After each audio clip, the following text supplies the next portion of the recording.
જય દ્વારકાધીશ મિત્રો, કેમ છો બધા? મજામાં જશો. તો આજે આપણે બનાવીશું પનીર ટીકા મસાલા.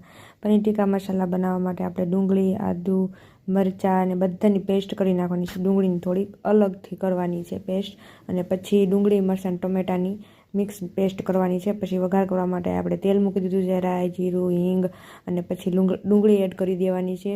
ડુંગળીને ચડવા માટે થોડીક ચપટી ખાંડ નાખવાની, એટલે ડુંગળી સરસ ચડી જાય. પછી આપણે ટમેટાની પેસ્ટ નાખી દેવાની છે, અને પછી બધા મસાલા કરી દેવાના છે.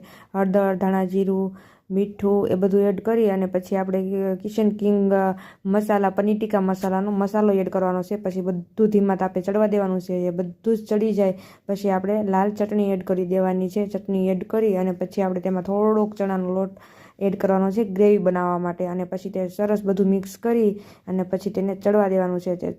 ચડી જાય એટલે આપણે એમાં થોડુંક પાણી એડ કરવાનું છે. પાણી એડ કરી અને પછી મિક્સ કરી અને ઢાંકી દેવાનું અને થોડીક વાર માટે ચડવા દેવાનું. તે બધું સરસ ચડી જાય એટલે તેલ ઉપર આવી જશે એટલે આપણે તેમાં પનીર એડ કરી દેવાનું છે. પનીર એડ કરી સરસ બધું મિક્સ કરી અને થોડીક વાર માટે ચડવા દેવાનું.